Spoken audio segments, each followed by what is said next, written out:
Okay.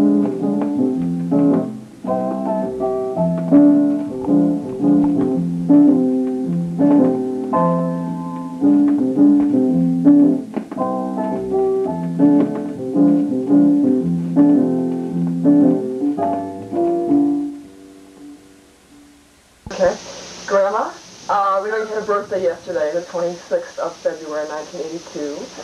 And we'd like you to give us a little bit of history, a little bit of background about your birth, and maybe as far back as you might be able to remember about your mother and father, and their names, and their mother and father, and their names. Can you tell us about how far back after Grandma Heynen, which was on your side? You want the exact year? Am I going to give away my age? No. We're not going to. We all know that anyway. I just told what yesterday's date was. I'm not. Approximately. Yeah, that would tell everybody, wouldn't it? Well, just okay. Approximately.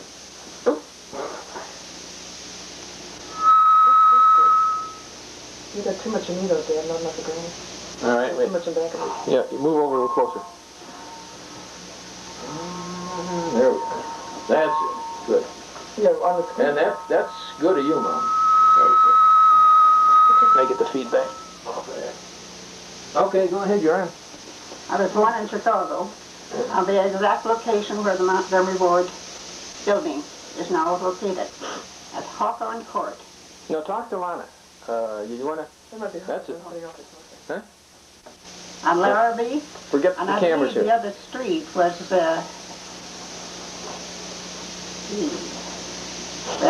Southport. That's right. Oh. Larrabee in the area of Larrabee and Southport Avenue. Where would that be now? Is that almost where the Dan Ryan is? Southport would be, right around where the Southport would be the other side of the Chicago River. Yeah, right.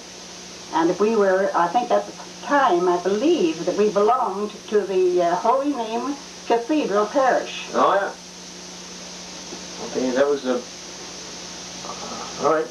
And the day of my birth was an occasion of a party just previous to the Lenten season, February the 26th. Talk to Lana. Don't talk to the But I camera. thought that maybe my...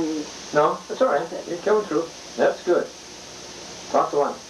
And as I can remember, my mother and father came to Chicago the year of 1893, at the time of the World's Fair. And from matters that they spoke of from time to time, it was a very desperate time for all people at that time, the same as it was in the year of 1929. Mm-hmm. Well, now, was that the first time didn't they come over twice? No. I thought Grandma came over here. Well, let me tell you. Yeah. So anyway, my father came to, the year he came to America is not very plain to my mind right now, but he came over first. And he went to Michigan, northern part of Michigan, and worked in the mines in northern Michigan. And then that would be the Upper Peninsula? Yes. Yeah. And then... See, you're supposed to ask this question. Those were the questions I was going to ask. Oh, okay, go ahead.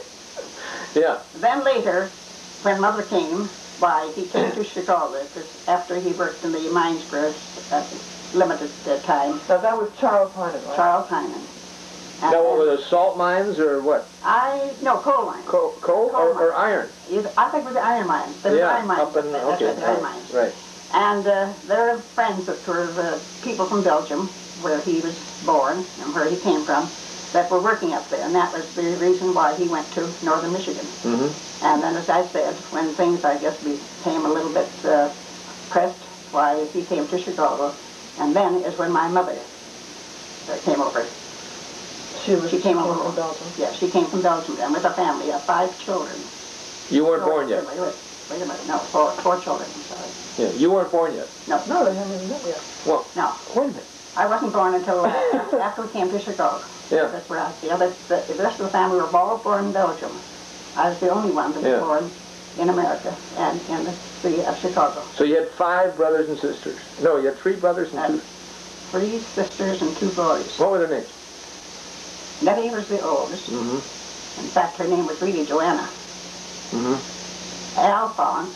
He was the next one. And they changed his name to Alfred in America. Why did they do that? Well, I guess that was the American version. Okay. That did nothing to do with the war. Yeah, no. Then there was Francois, and his name took on the name of Frank when he was here. Then there was my sister, Lana. Well, her name is Angelina. Well, I won't spell that out. And we called her Lina. And then Frank. Well, that's not that end of my story. He was born there. Angelina, Letty. And then I was born in Chicago. The others were born in Belgium. I was born in Belgium. And you were the last one, right? I was the last one in the family. Okay, and then after you were born... Then my father took a position at the Gottfried Brewery. Somehow or other he had an acquaintance that knew of a man that worked at the brewery. And my father had been a cooper by trade in Belgium. And that was the reason he went into the occupation of cooperage at the Gottfried Brewery. Somewhere around Wentworth, I believe, in 24th or something like that. About how old was he at that time? He must have been somewhere, let's see. Don't make funny faces. Okay. I don't know. 34, 35? Somewhere about that age, I believe. Okay. And he worked there for many years until he went into business for himself. In the meantime, we moved from Chicago to our next residence, which was on Spring Street in Chicago. Spring and Canalport. And we lived there quite a number of years until my parents finally decided to have a home of their own. And Which would have been around... which was located at, I believe it was 1917, if I remember, 100, Lincoln's, 23rd Street, near Lincoln, between Lincoln and Robie.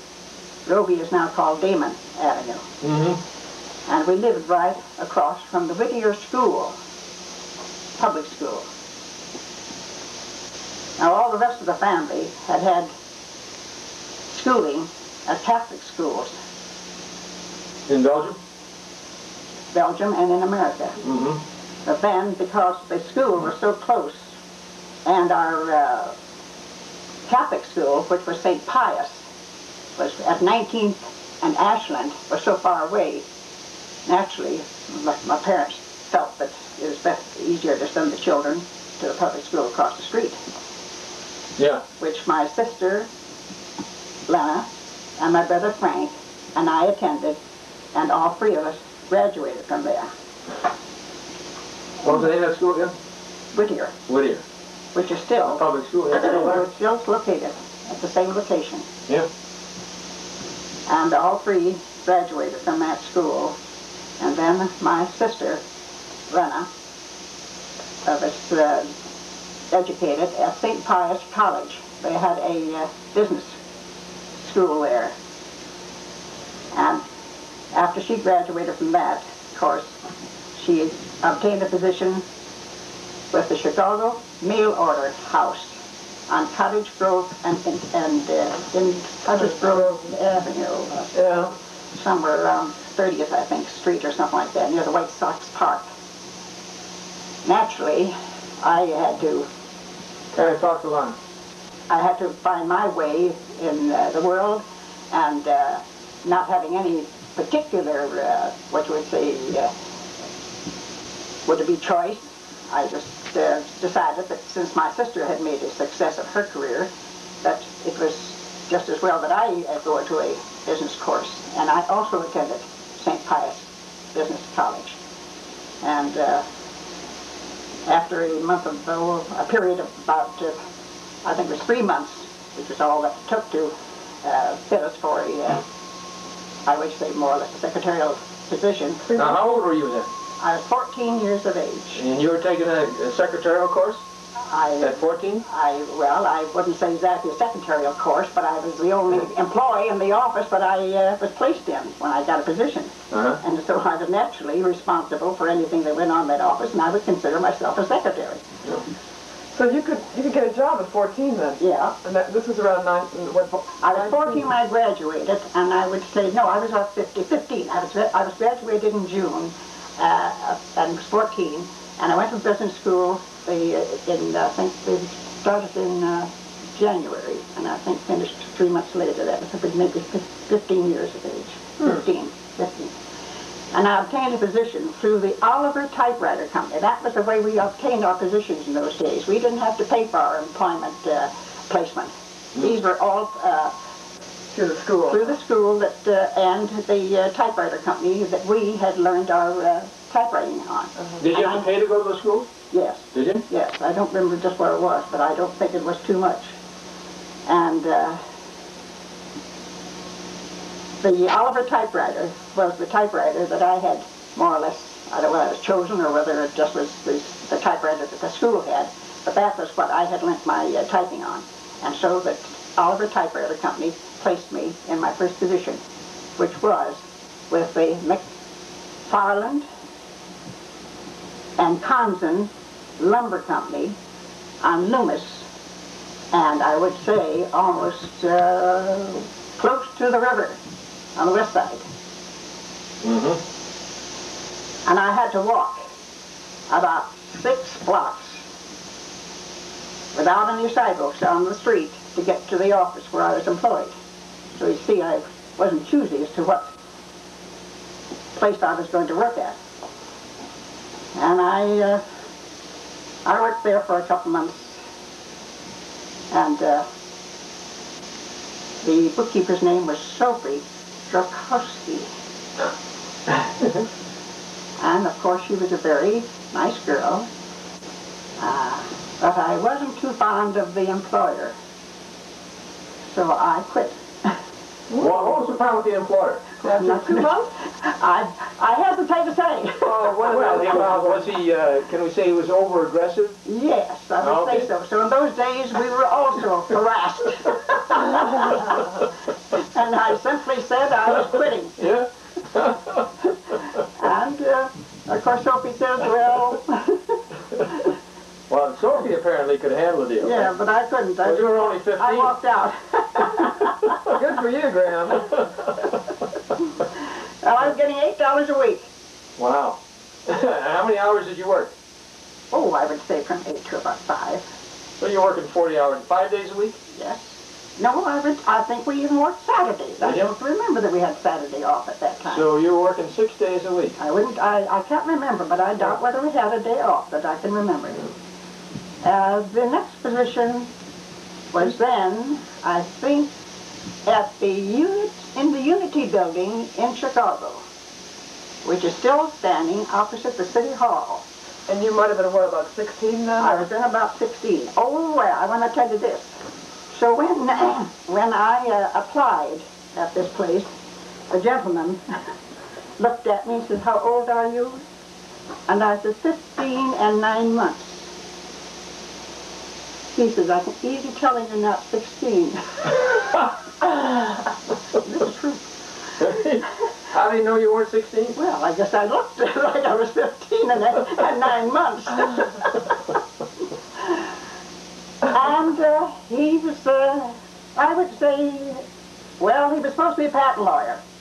And of course, my story will kind of indicate something a little bit, a little different. Well, I of course, took my... You mean with regard to his vocation? Dictation, yeah. I took my dictation and, of course, carried out. And he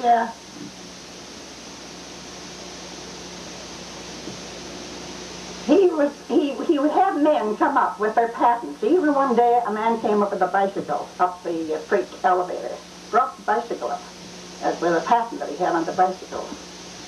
And another day, somebody came in with a butter machine that cut the squares of butter that you now get in the restaurant.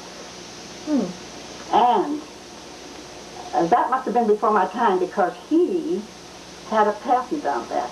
Now, I surmise that when he saw some of these patterns and appealed to him, that he did, I would say, the thing that was not in order, and possibly had a machine made just a little different than the patent. I mean, he was stealing the guy's idea. That's the idea. And once in a while, he would have a very pretty blonde come in. Same one or different one each time? No, this was the same one. Oh. And so one day, naturally, I was there for a job, and I was there to earn my pay, so I sort of did things that my, I would say, boss decided should be done. So he asked me to go to the theater, and I think it was the Derrick Theater, to get some tickets. I don't know whether it was 2 or whether it was, I think it must have been a couple of tickets. I'm sure the young lady wasn't going to go to the theater herself. And brought them back, and he gave the tickets to her. Well, the next visitor at the office, which was some time later, was his wife. And she was living in New York. And then my, I would say, chore was to take her shopping to the different stores in the Loop in Chicago, to Carson's, Beals, and I would say the better stores, and show her around because she wanted to make some purchases. Well, that wasn't too bad, but one day I came in and I found him inebriated. And I decided that wasn't the place I wanted to remain to work in. And it happened there was a lawyer who had an adjoining space next to the office we were occupying. And I called him in and I said, "You take care of him, I'm leaving."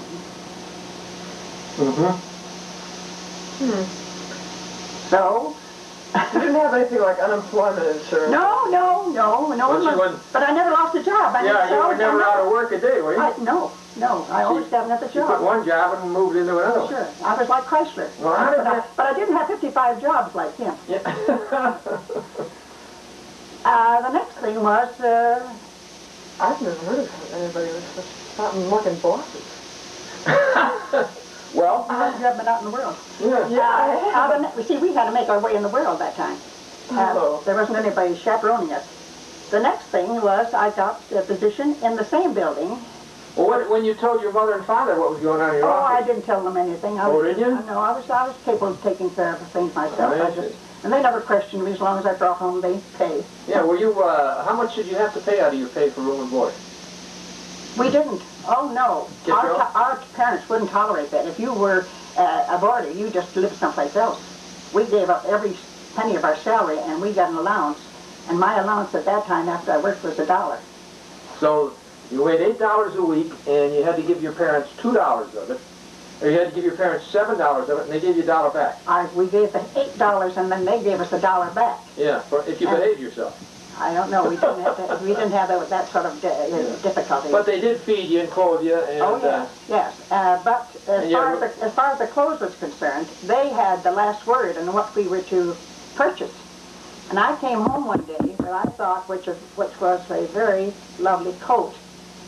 And it had sort of a weave in it. It was rather very, a little bit on the rough side. Yeah. And I came home in a very pretty beige colored coat. And I showed it to my mother, and she looked at it and she said, "It looks like a sack." And I said, "But it's pretty." Well, she says, "Well, I don't know."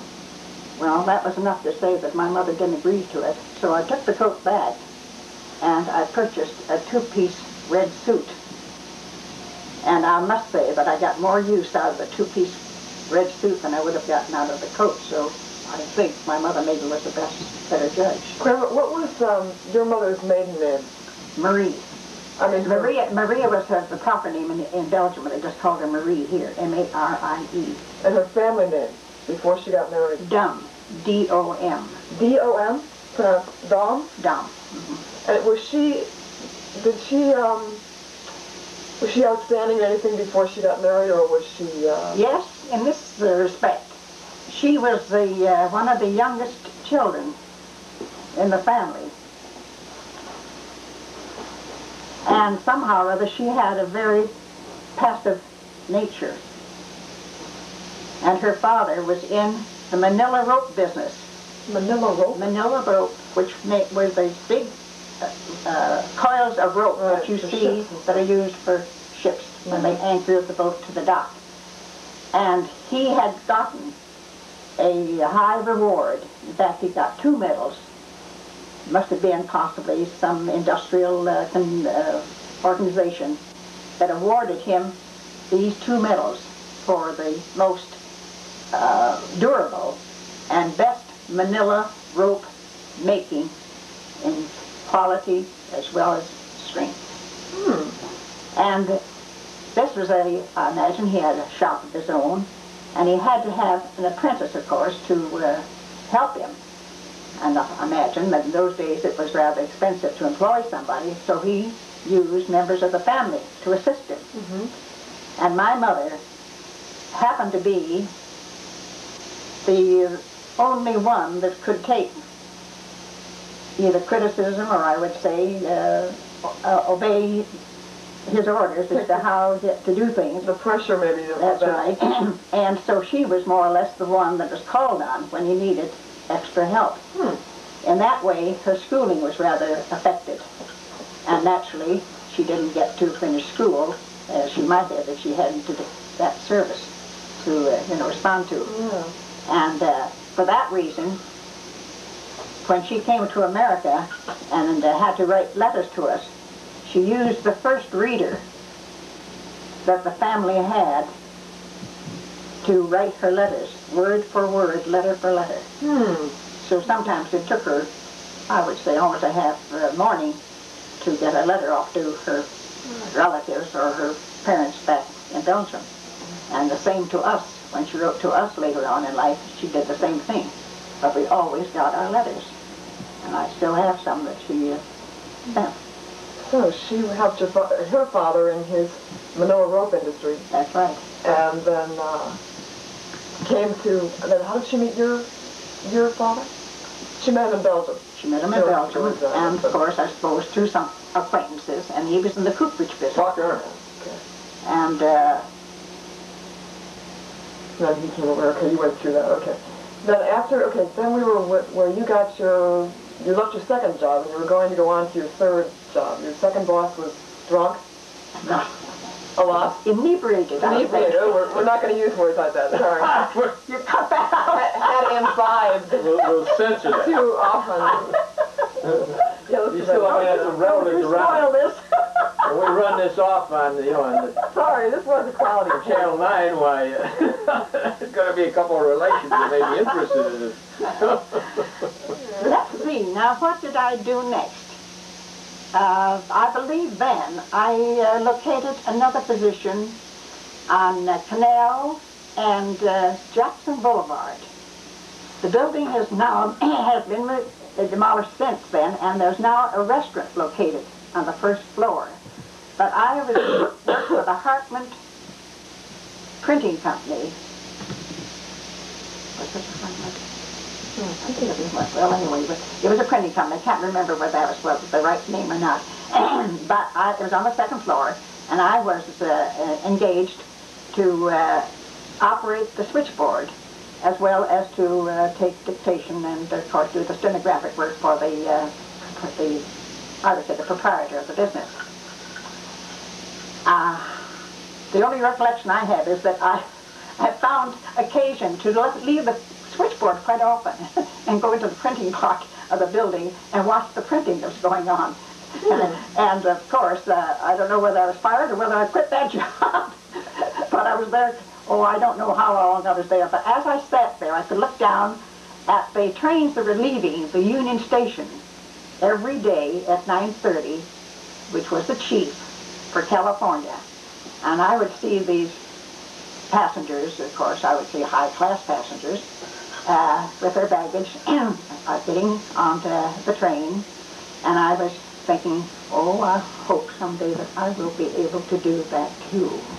You mean to go to California? Yeah, never realizing that at some time in my life I too would be the one that would be getting on that chief train and right, going now, to California. How old are you now?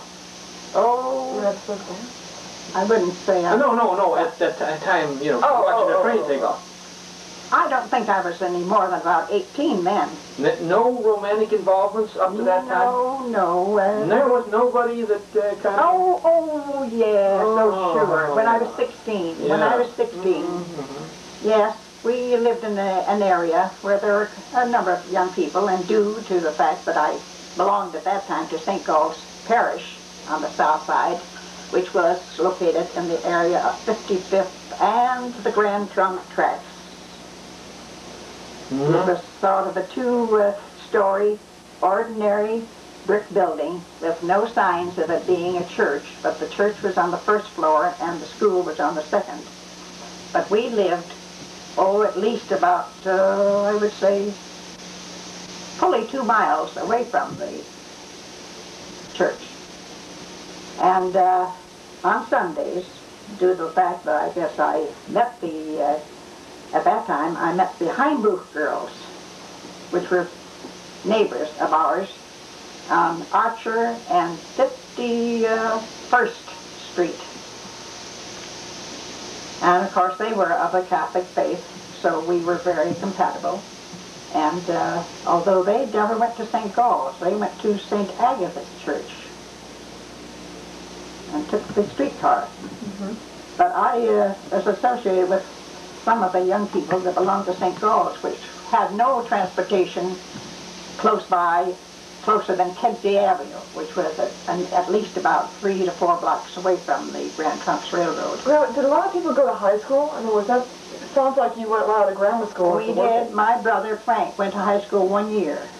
So it wasn't a very common thing for people to finish high school. No, we were more or less, what you would say, necessary to make our living. Yeah. And so you went to work, yes, school. because your folks were not wealthy people. They were people that were able to make their own way and take care of the family, but not extravagantly or really give them any luxuries. Yeah. So it was a necessity, more or less. And we were never even pressed or even offered a high school education. And nobody seemed to think about it, except just as when our brother Frank finished school. Somehow or other he did think of high school, and I don't know why, but he only went 1 year, and that was all. Okay. So then you had your friends that you met when That's you were right. 16. That's right. And so we went to, I had not made my first communion as yet, because at that time it was necessary for you to go to a Catholic school for 2 years if you were had any designs of receiving the sacraments. And because the school was so close by, my parents, of course, at that time not being what you would say real strict in their Catholic faith, they just didn't think, that it was necessary to send the children to a Catholic school. So I did go with a girl whose name was Florence DeRoche, thinking that we could make our first communion outside of going to the Catholic school. And if you were graduating that year. Well, I wasn't graduating that year. I was the year before, so I just didn't. Never mind the monitor, Lana. Yeah. So anyway, that we just weren't included in the class.